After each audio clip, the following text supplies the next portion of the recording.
성공, 건강, 명예, 권력, 돈, 지식, 쾌락, 또 아름다운 외모 등등에 대한 갈증입니다.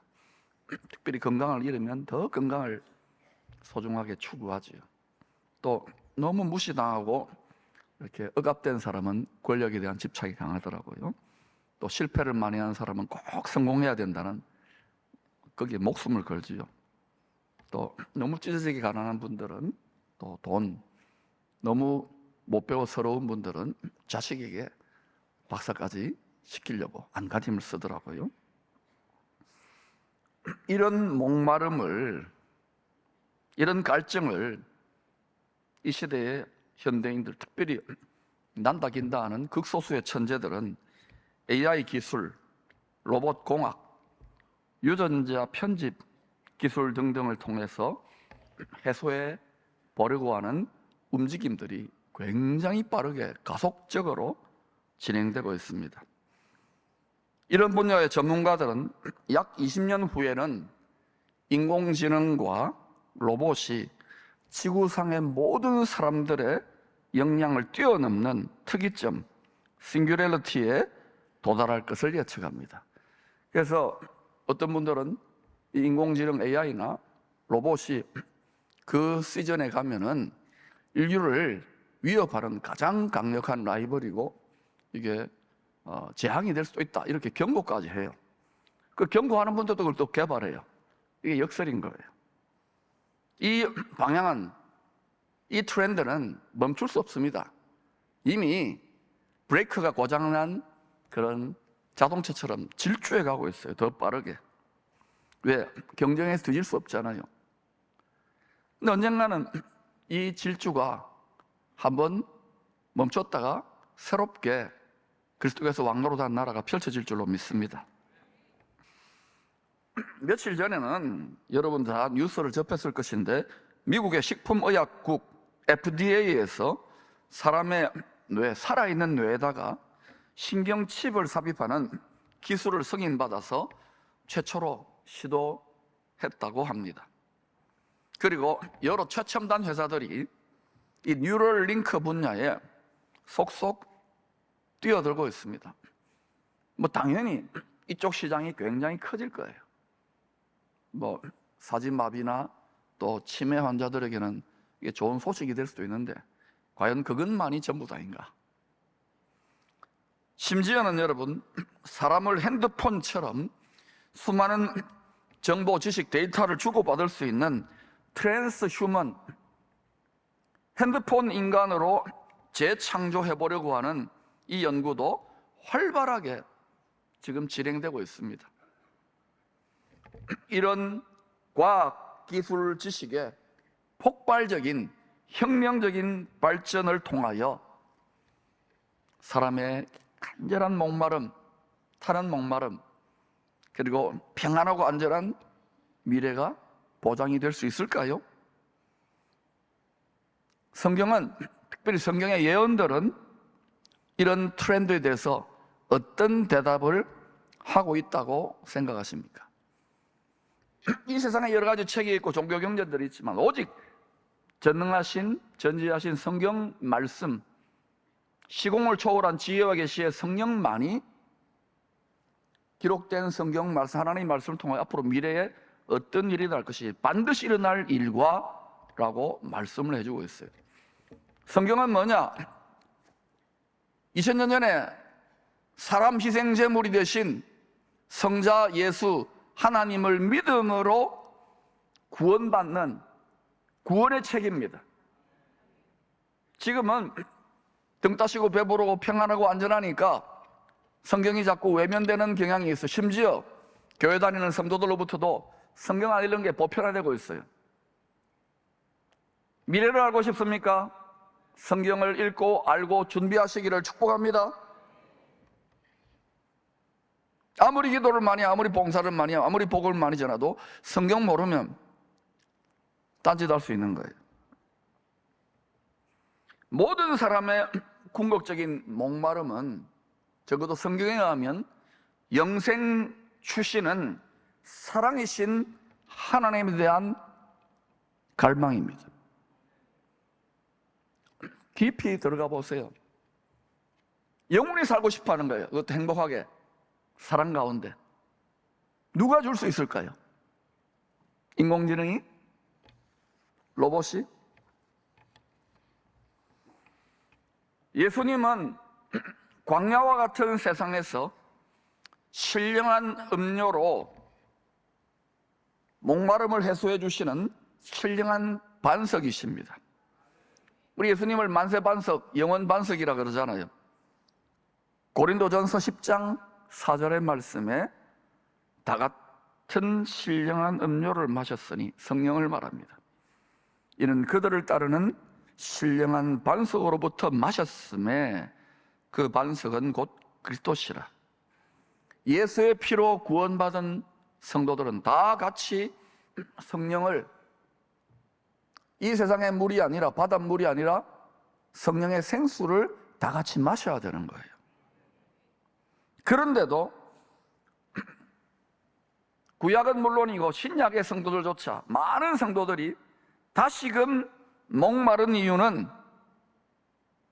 생수의 근원이신 신령한 반석을 먼저 찾지 아니하고 스스로 자기 실력과 자기의 생각과 능력으로 스스로 웅덩이를 파려고 하기 때문입니다.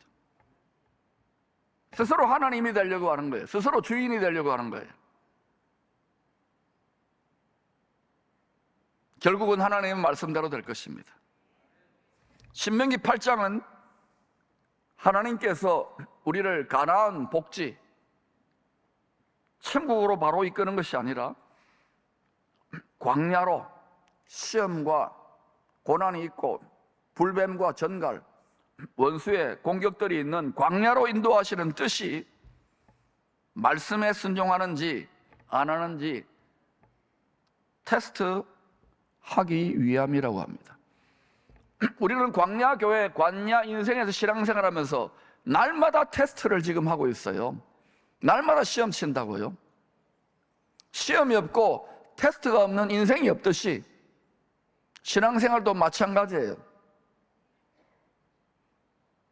하나님은 이 테스트를 이겨내셔서 하나님의 권세와 축복의 통로가 되기를 원하시고, 마귀는 이 테스트 시험에 실패해가지고 낙제돼가지고 도적질 당하고 죽이고 멸망당하기를 원해서 최선을 다하고 있는 거예요. 반드시 시험을 잘 쳐야 되는데, 시험을 칠 때에 성경은 뭐라고 합니까? 온전히 기쁘게 여기라고 하잖아요. 이게 하나님의 관점으로 바라보면 망할 기회가 아니라 흥할 기회이기 때문에 그래요. 훈련되어지는 거예요. 예수님을 닮고 하나님의 축복의 통로를 닮기 때문에 그런 거예요. 그런데도 우리의 고집과 우리의 감정과 우리의 못난 자아는 이게 굉장히 힘듭니다. 이거를 바꾸도록 씨름하는 게 목회고, 이거를 바꾸도록 우리 마음밭을 갈아엎는 게 신앙생활의 알파요 오메가입니다. 시험의 광야에서 신령한 음료와 신령한 양식을 먹고 마시는 신령한 체질로 변화되어 가고 있는 거예요. 여러분, 교회 처음 오시는 분, 나이가 좀 드셔서 처음 오시는 분들은 굉장히 교회 모든 게 어색할 겁니다. 막 찬양을 이렇게 하는 것도 어색하고 성경도 어색하고 막 기도 막 열광적으로 더더욱 어색할 거예요. 심지어는 교회 오래 다니는 분들 중에서도 보면은 그저 기독교 안에다가 종교 안에 기독교 하는 분들은 왔다 갔다 하는데 막 이렇게 광야처럼 막 이렇게 기뻐 춤을 추고 성경 읽고 기도하고 이해가 안 될 거예요. 왜 그러냐면 신령한 체질로 신령한 말씀, 신령한 성령을 먹고 마시는 체질이 아직 덜 바뀐 거예요. 지금 여러분 중에는 굉장한 이 광야, 사막 같은 삶의 고통과 고난과 시험을 통과하고 있는 분이 있을 겁니다. 그 왜 그러냐? 체질 변화 중이에요. 명현 반응 중이에요. 체질이 바뀌는 거예요. 여러분, 이상한 일 당하는 게 아니라 하나님의 입장에서는 하나님을 닮아가는 좋은 기회라고 그렇게 한번 생각을 해보시죠.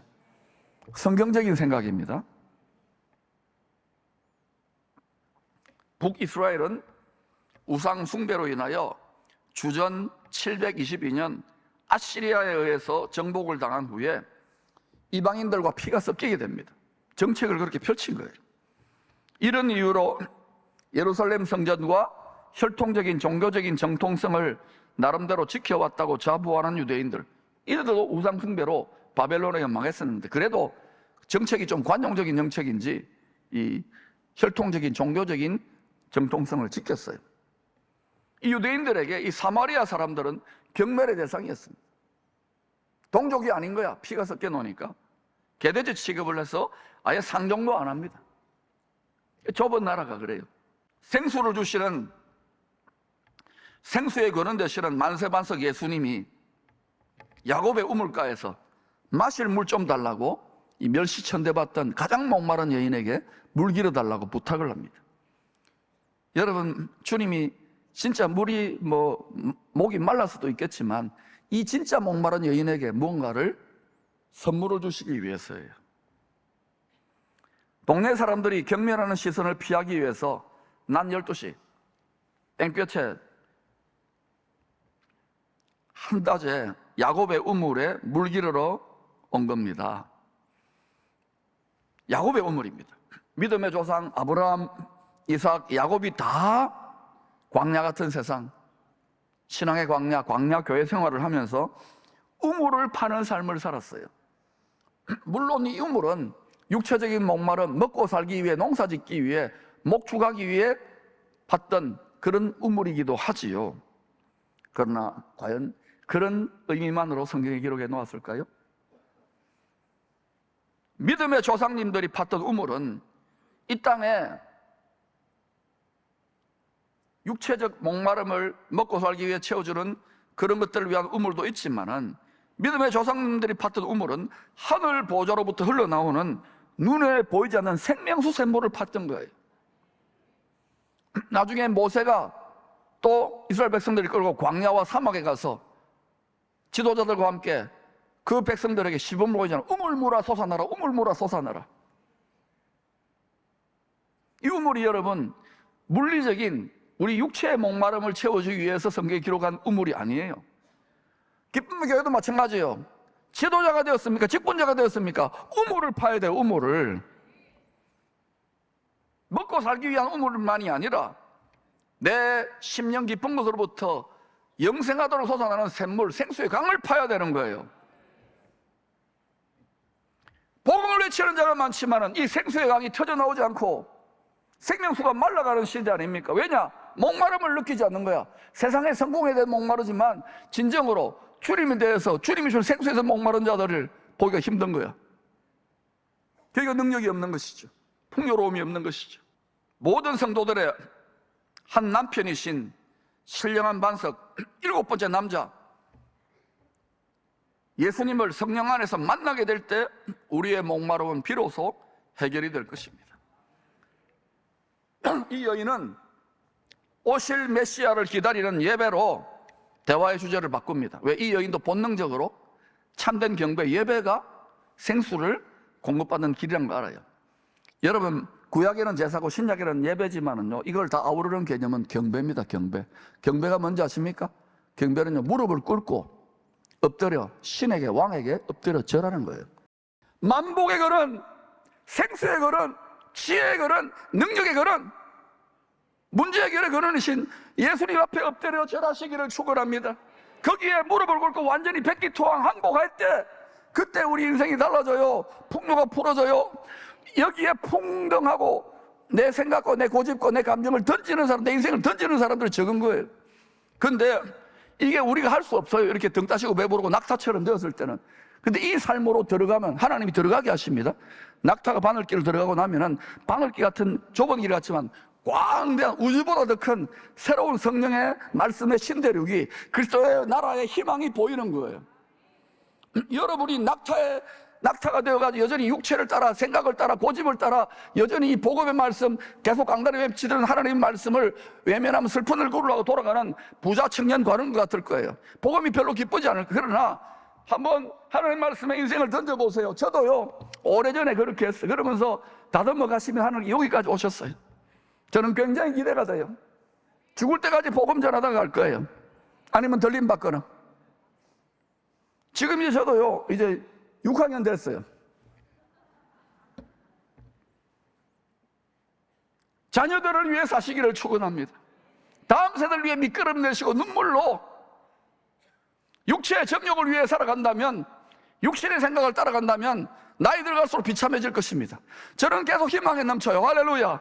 기뻐요. 천국 응원단장이에요. 지금이 기회야. 아멘. 백성들이 얼마나 힘들어하고 있습니까? 이유는 육체와 세상에 소망을 두고 있기 때문에 그래요. 심지어 교회도 그렇게 되면 안 된단 말입니다. 기쁨의 교회의 기쁨은요, 천상의 기쁨이에요. 이 세상에 속한 기쁨이 아니라 천국의 기쁨이에요. 그것이 계속 풀어지게 되고 모든 성도가 이것을 누리게 될 때, 생수가 터져 나올 때, 그때 비로소 교회는 열방을 진정으로 축복하는 교회로 거듭나게 될 것입니다. 저는 불가능하다, 안 된다, 힘들다, 괴롭다 이런 소리를 수없이 들어요.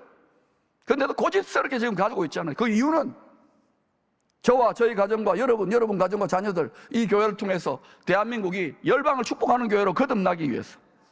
할렐루야.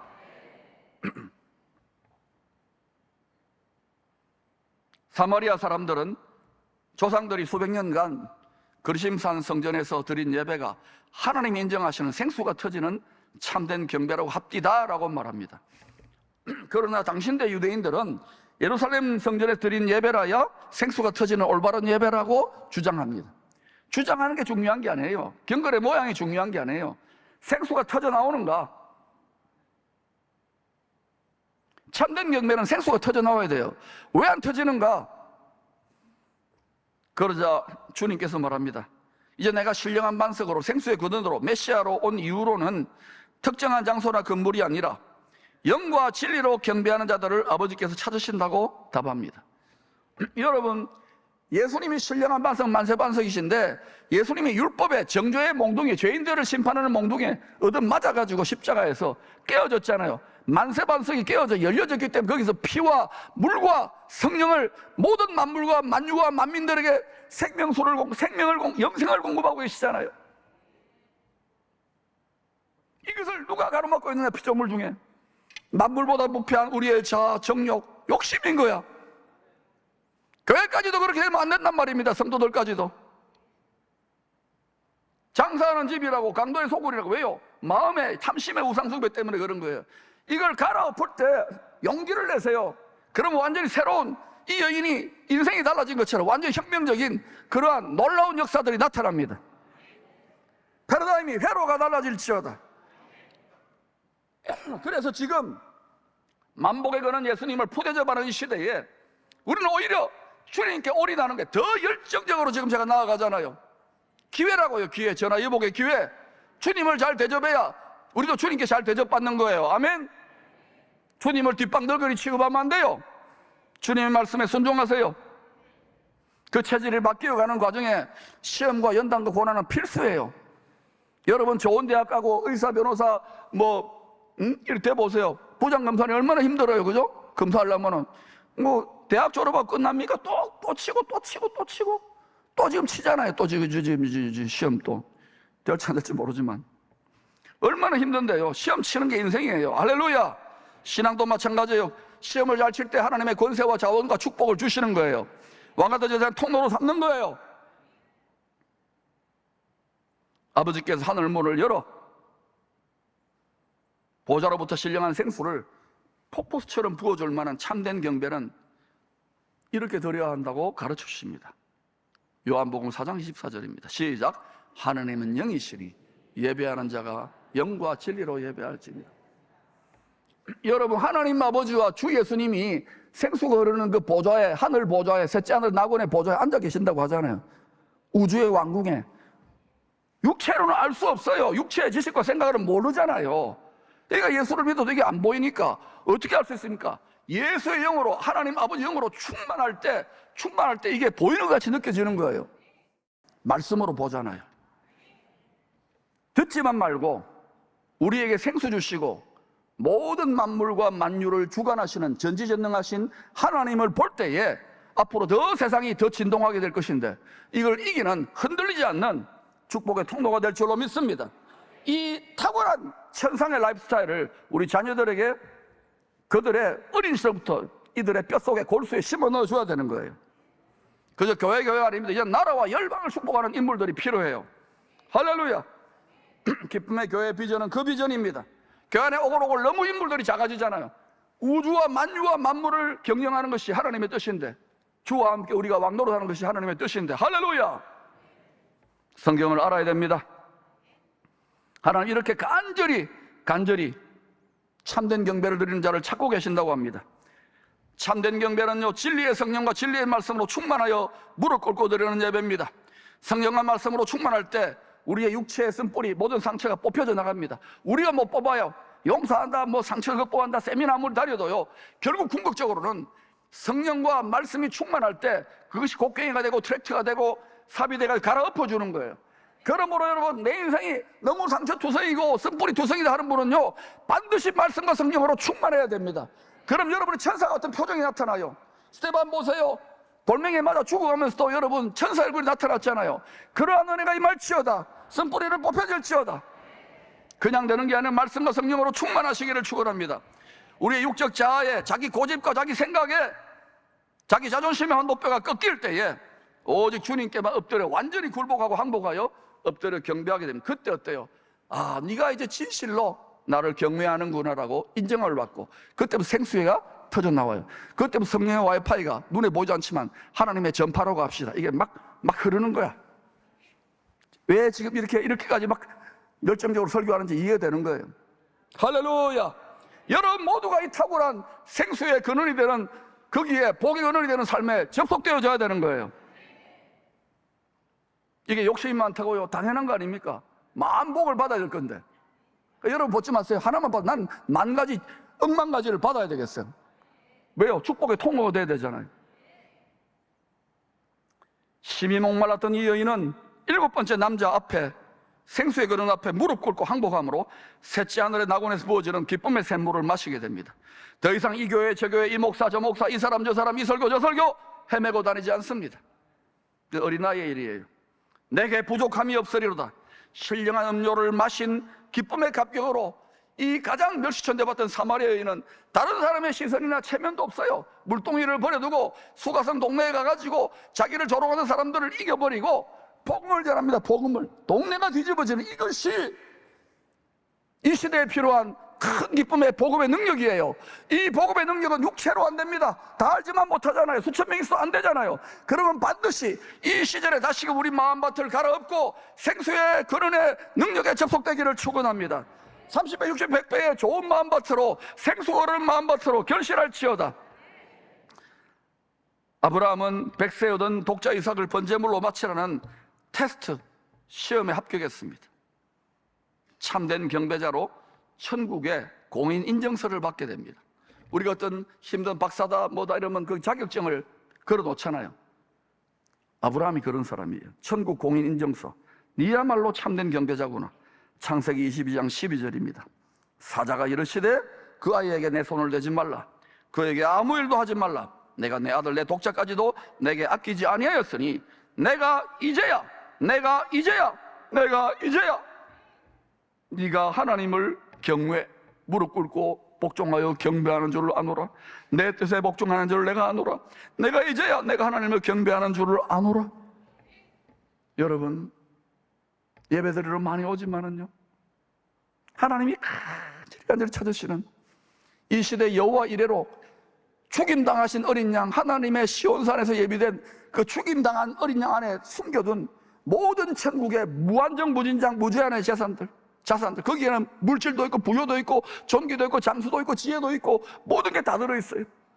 그 마음에 합당한 참된 경배자 아브라함이 보여줬잖아요. 그래서 아브라함이 복의 근원이고 아브라함이 모든 민족 천국 백성들의 조상이 되는 거예요.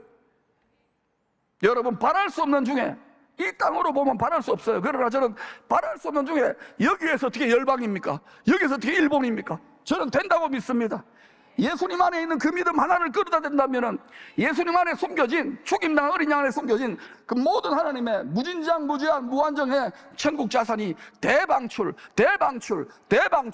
참된 경배자들에게 부어질 줄로 믿습니다.